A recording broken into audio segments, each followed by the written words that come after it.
people do you think are going to backpedal on their choice to de-affiliate? Like once, like go back to having like CrossFit as a name. Well, okay, so think about it this, it's, you know, if you could almost look at like the choosing to post about de-affiliating, much like choosing to post a black square on Tuesday in some regards, where it's really easy to post something on social media Yeah. and to make a public statement, but and to internally wait on certain decisions. And so I guess the part I'm more curious about is how many people will actually follow through with what they say. Because, I mean, you guys know I post a bunch of wild shit on Instagram. It's pretty easy to post shit on Instagram. Yeah. I won't even lie, like I even comment on Travis Williams. I was like, yo, can you please take this down? Like his black square, I was like, can you just take this down? Yeah, I think that guy is I mean, I've worked out with Travis in the past quite a bit, and he's an interesting person. Yeah. So we can all go around and kind of just say, like, introduce yourself a little bit. Like, what your role is in like CrossFit, functional fitness, whatever you want to go as. Starting with Ryan. Yeah. I'm going to make this really, really fast as I can. So I'm a CrossFit athlete. And then as well as that, I have found a family in the gym I go to, which is CrossFit Tundra. They have taken me in, and they changed my life.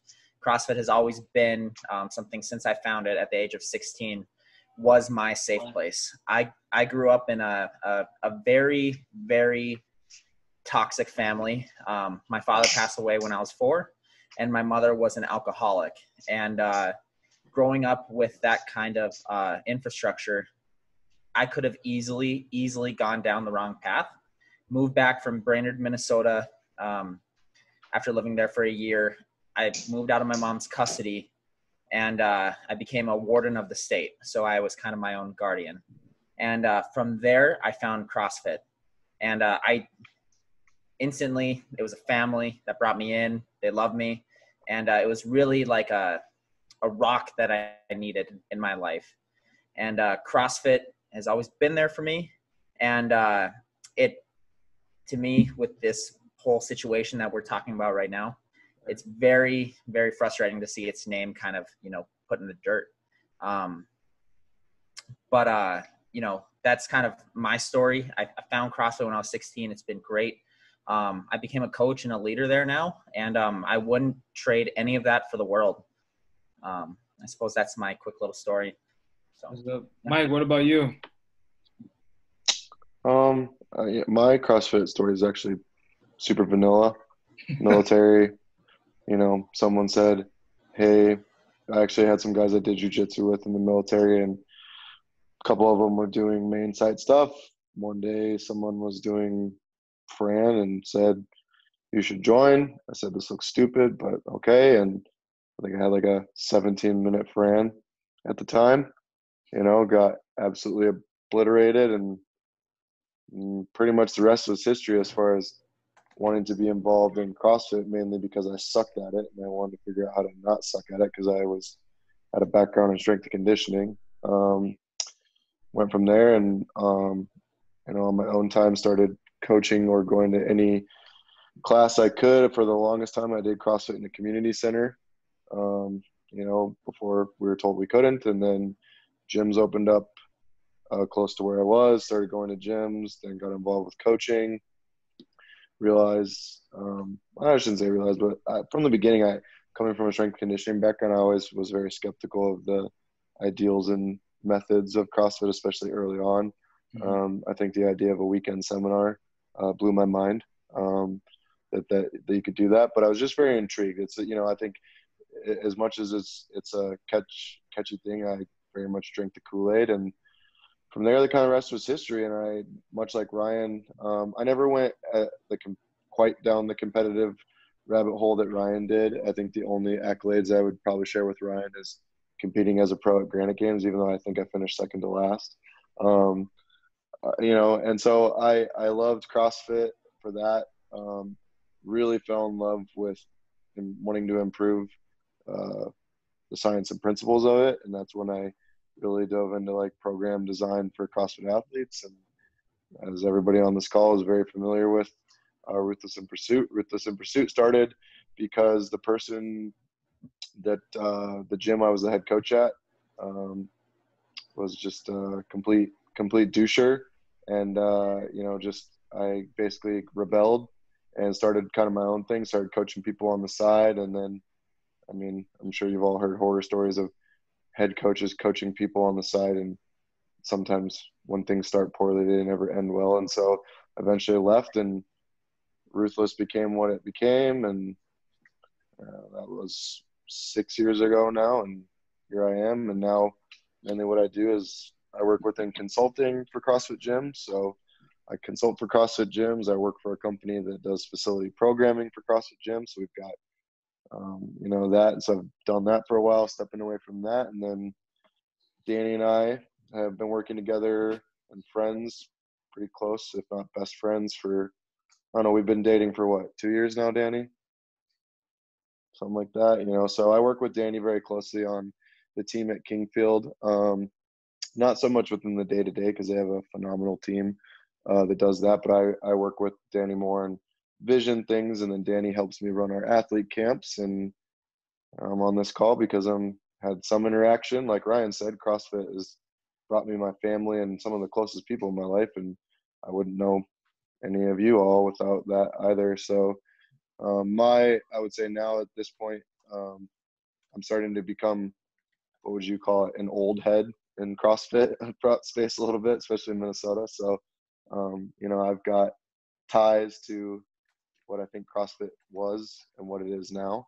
I look at more CrossFit from, the standpoint of just health, and then also where I get my fix is coaching the competitive side of it, and always trying to crack the algorithm, code the matrix, which no one has the answers to, but that's what makes it fun for me. But then I love coaching coaches. That's my forte here is, looking at people who were in my shoes 7-8 years ago and paying it forward just like it was paid forward to me. So Danny, what about you? What's your story?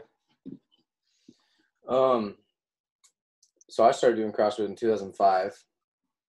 It's a long time ago. But in Denver, but I've owned Kingfield since 2011 and been doing CrossFit forever. I mean, I primarily just run the business, coach a lot, work on building a really great team. But yeah, we de-affiliated yesterday. I sent a certified piece of mail to HQ. I mean, so that's what Michael's kind of alluding to is like, you can say you're unaffiliating, but you actually have to send a certified piece of mail to end your show. I mean, you can let your affiliation fees lapse, but like I just paid it December 12th. So I could just like hang around, but yeah, I've been doing this forever. So long, long time. I was a firefighter through college, 34 now. So have no plans on changing, but I'm not gonna support Greg Glass. I mean, so we know, like Greg Glassman still owns the company, so putting Dave Castro in charge doesn't mean anything. He still profits, and I wouldn't feel good telling my son that I just asked a bunch of people in my community to give another white man a pass because that's what white men have been getting forever is passes. I mean, it's really easy to be like, well, in retrospect, he really didn't mean that, and it's like, he did. He would have said it if he didn't mean it. Like, maybe he did. It's like, like when kids use the term gay or they all, like, yeah, you meant it. Like, yeah. And so for me, I mean, I'm on a group text. I actually left the conversation. It was like 15 owners in Minnesota. Oh, wow. And they're all just like, no one wants to de-affiliate mainly because they don't have the staff. And they don't have the business acumen, and they don't have the brand or the wherewithal within their coaching to be able to stand on their own. So, but that's not our case. So I mean, it wasn't my decision. Michael got a vote. It was unanimous. There's 14 of us that voted. not one person said, yeah, stay affiliated. So that's how we run our business. So that's awesome. My story is pretty much after college playing college football, college track, needed something to do. I always heard about CrossFit, but then like I always used to be that guy that made fun of it. Like look at those pull-ups. Those ain't real pull-ups. I used to be that guy until like I did a workout, and it was like, oh my, humble pie, that's for sure. And then yeah, just kind of drank the Kool-Aid since then. And like my main thing is like I volunteer a lot, volunteer and judge at competitions. So it's like we have athlete, consultant, business owner, like a volunteer at events, and it's like we've all been impacted by CrossFit. And this weekend has been easily like flipped like a 180, where it's like I went to work and somebody's like, "Oh, how's that CrossFit going?" I'm like, so starting like when did you guys first like start seeing everything kind of crumble? Was it like the email?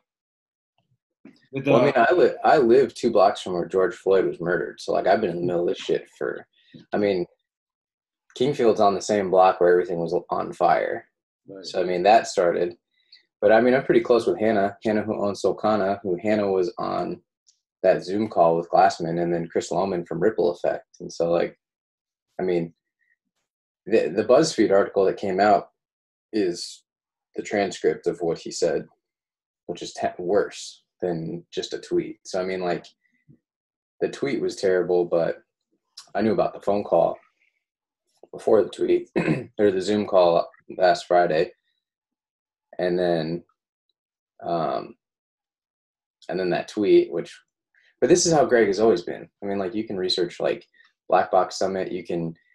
No one will ever know about Kelly Starrett and Greg's fallout, but because I'm pretty close with Brian McKenzie, I know the inside and out of those details. Like, this is how Greg treats everybody. So this isn't new. This is how he treats everybody. And it's not like Rich Froning didn't know like Greg was like this. It's not like Dave Castro doesn't know. They know he acts like this. He just got caught. So I mean, this is not new behavior. It's not brazenly like all of a sudden he was tired and he probably says this shit all the time to his fucking kids. I mean, if you want to get really deep in the weeds, just read about his divorce with his wife. I mean, that whole stuff is, I mean, it's very, very interesting to know people who are around from the beginning and know that it's amazing that what's transcended doesn't represent the people who started it. But yet the day and age we live in now is, once that started coming out. But yeah, I mean, Sunday morning, I think I told Michael, I knew we were going to be affiliated.